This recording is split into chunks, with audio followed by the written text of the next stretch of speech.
So you're getting ready to register and you want to take a photography class. Maybe you haven't taken one before at PCC. Maybe you've taken one in high school or in some stage previously in your life and you're not sure exactly where to start. Or you might already have taken a 100 level class with us, either Intro to Darkroom, Intro to Digital Photo, or even Art 141, Intro to Photography. And it's a little confusing to know what's next. So this is supposed to help you figure that out. As always, you should talk to the instructor who is teaching the class that you're interested in taking, because they will have the best idea of what they can offer you, which includes the facilities, the course content, and some of the specific skills that you might be curious about learning. So always reach out to the instructor in the catalog if you have any questions that are more detailed than what I'm sharing here, but hopefully this will give you a good idea of what might be next for you. The photography courses follow a path. There is actually a sequence. It's not mandated or anything like that, because we acknowledge that students are coming to us with all kinds of levels of experience, and we want to make sure that we can help you fit into the appropriate class. Some of you are going to be looking to transfer your lower division college credits to PSU or to another institution, U of O, Oregon State, so on and so forth. And so one of the things that's unique about our art classes, not just photography, but all of the art classes, is that we fulfill a gen ed requirement. So we're not just electives. For those of you who really like art and you want to continue majoring in art or just having art classes because they make you happy, art classes fulfill many different requirements, and depending on what your advisor says and what the college institution you're going to after PCC says, a lot of our courses will just slide right into, ticking those boxes that you need. So I encourage you to continue with photography, because as you probably know if you've done it before, a quarter of photography is not enough time, especially if you're trying to really dig in and develop your work. All right, so our photography courses follow a path. We start out with Art 141, which is a studio class. Sorry, not a studio class. It is a lecture class where you will make photos most likely, but you're not really expected to get down into the camera operations and the fundamentals like you would in a 140A or a 142 class. You can kind of see here that 140A, the pink boxes indicate a digital path, and the blue boxes indicate an analog, a film, or a darkroom path. As we get to the 200 level courses, things start to mix a little bit. So I've tried to indicate that with the color. And at the very end, our capstone kind of final class is the photographic portfolio, where you can bring whatever mediums you want into that class, and we'll support you as best we can. You can mix and match analog, film, and digital, or just darkroom. It kind of depends on the project that you wish to work on, which I just explained most of this. We have entry-level courses that's indicated by one camera. Two cameras indicate the 100 level foundations, and then the 200 level foundations are the focus areas are indicated by more cameras. So a lot of these have prerequisites. Prerequisites are classes that are either required or they are recommended before you take the next level.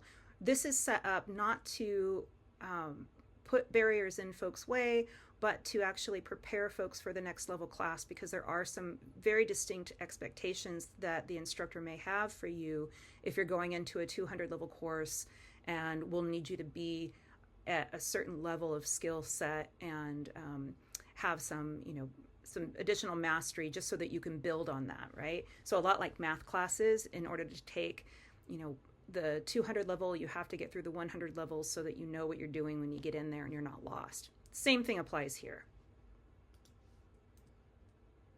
Introduction to Photography, it's a lecture class where you most likely will be taking pictures, but a lot of students can use their phone. They don't actually have to have a DSLR, digital single lens reflex camera, or a film camera. Film cameras at this stage, since you're not going to be taught how to do anything on your own yet, that can be really cost prohibitive. Film is expensive, and you're not really given the time to cover all of the foundations, even though you'll talk about everything. But it's a really great class, especially if you're feeling a little intimidated by photography, or on the other side, you like the idea of taking photographs, but you need an art credit and it's not really going to be your focus, but you feel like this might be a good way for you to understand how your camera works in general and maybe get a better command of how to use your cell phone as a camera. This is a really fun class for folks, especially if you're interested in the history of photography and just geeking out about photo. It's a great way to start to get familiar, and for some of you, find out that you actually really love it a lot more than you thought you would. Darkroom 1, Beginning Darkroom, is an excellent course for those of you who have always wanted to know what the heck happens in the camera. How does film work? A lot of us have not had that experience, and many of us have film cameras that have been handed down from previous generations in our family or friends. And you might have inherited a camera that you'd like to figure out, how the heck does this thing work? We're very lucky that we live in Portland, where we have a lot of different photographic shops such as Blue Moon, Citizens, Advance. We also have Pro Photo, and they don't just support digital photography. Some of them, like Blue Moon, support explicitly film photography. So there's a lot of support out there, and it's a really great community class to get into. You absolutely will be making images. You'll be learning the nuts and bolts of photography, how film responds to light, and you'll be getting into the darkroom and working not just with processing your own film on your own, but also making your own prints. It's a really, really fun class, and it's a very hands-on heavy course. Darkroom 2 is the natural next step for those of you who really love being in the darkroom. 3 months is not enough time to feel like you really have an idea of how the whole thing works. By the time most Darkroom 1 students get done, they really are like, now I got this, let's do this more. So this is the next step for you. It's a really great class to be in, and it's an excellent place for you to start experimenting now that you know kind of how everything is supposed to work. Intro to Digital Photo. For a lot of you, for many years, this has been the way that you enter into photography.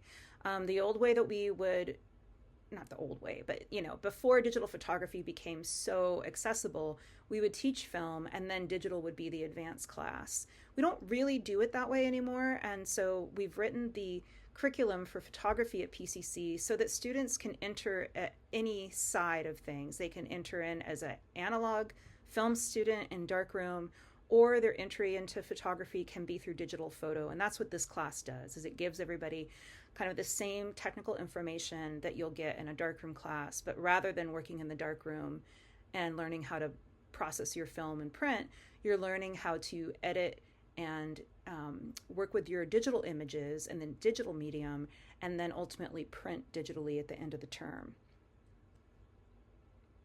Photo 1 Black and White Photography is the first sequence of the 200 courses. I know the numbers don't make a lot of sense. There's just very little that we can do about it, but it bothers me too.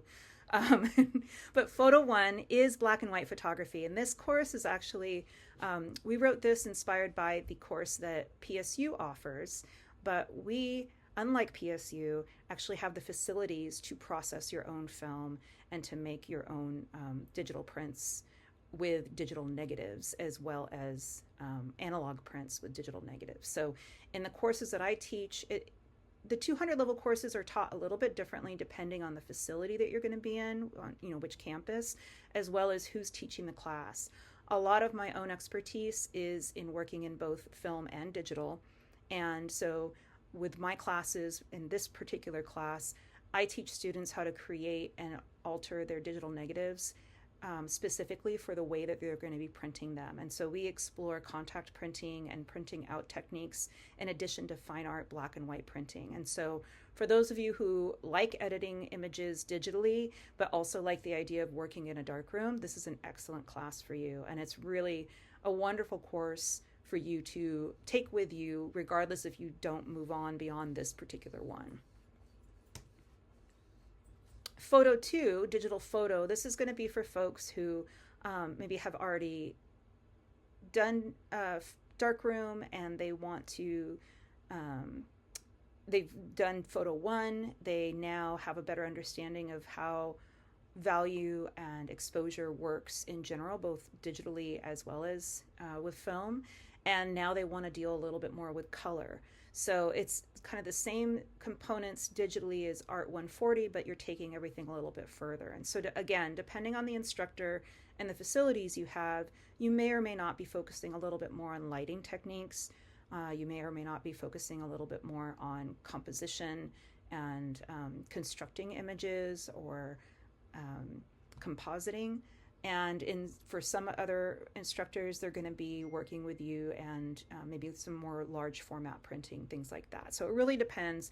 Again, I encourage you to email your instructor, and the photo instructors have agreed that we're rotating both 200 level classes as best we can across the district. So everybody has a chance to take a 200 level photo class at their home campus so that you don't have to travel too much. The class that gets offered just alongside or cross-listed is the term with Darkroom is the photographic portfolio.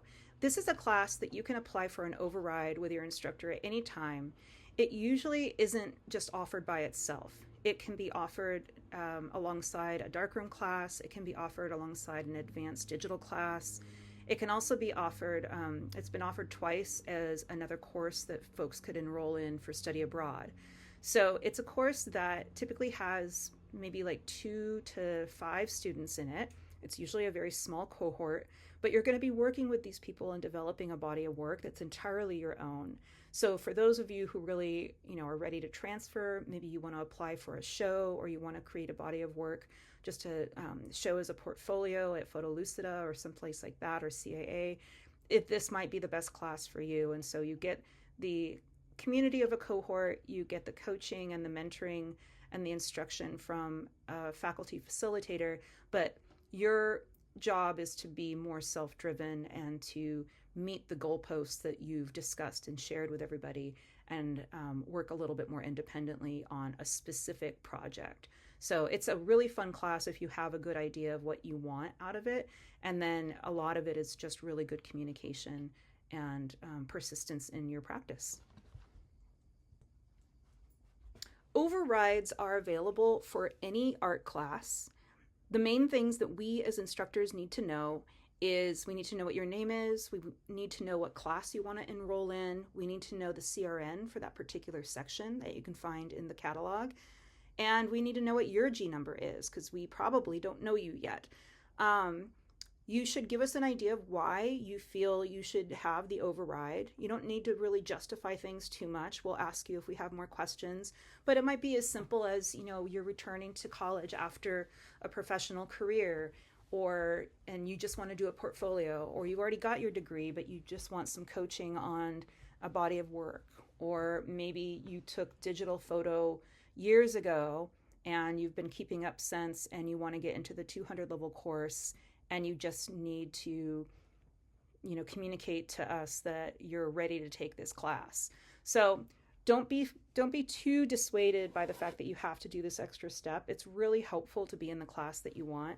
And as I said, especially for the portfolio course, I know for myself, I don't really limit who can take that class. If students have a good understanding of what kind of expectations that are out there for their workload, and they are driven and focused on a project, they can succeed in that class. The two campuses that I want to highlight here, because I know the most about them, not because the other campuses don't have the facilities, because they do. And I would encourage you to talk to the chairs of those campuses or the photo instructors that teach at those campuses. They'll have a much better idea of what they can provide for you as far as where you enroll in which classes. The two that I'm highlighting, though, are the two main photography course campuses, and primarily because these are the two that I myself, having been hired to develop and bring back the photo program and develop the digital photo program, these are the two that I've really focused my energy on. Sylvania campus as well as Southeast. Sylvania has digital, darkroom, lighting and matting and mounting, as well as a hallway gallery facility. It's really, really built out. It's very much supported. We also have a full-time lab tech who splits her time between design and photo. We also have materials that you can check out. We have a lot of resources for you there. And Sylvania is available for any currently registered photo student, regardless of the campus that you go to. The only problem with Sylvania is that you'll need to coordinate your time with the lab tech depending on which facility you use. So that'll be something that you'll have to reach out to your instructor and have them help get you in contact with Tatiana, our lab tech. Southeast Campus is where I am currently teaching Darkroom. It has a much larger darkroom that can support an entirely standalone darkroom class. It has fewer facilities, but it does have some supplies and equipment that are available to photo students. And some of the classes that use the darkroom heavily, even if they're a digital class, are taught there. We alternate between being in the darkroom, and for the hybrid classes like Art 244, black and white, we have a couple of workstations and 2 Epson scanners for people to use, but we also have free reign of the makerspace, which is in one of the buildings on campus, not too far from the darkroom. And so we're working in cooperation, generous cooperation with them to provide students with more digital tools, and they have open lab hours that are separate from ours, but are quite robust. So there is a lot of support for students there.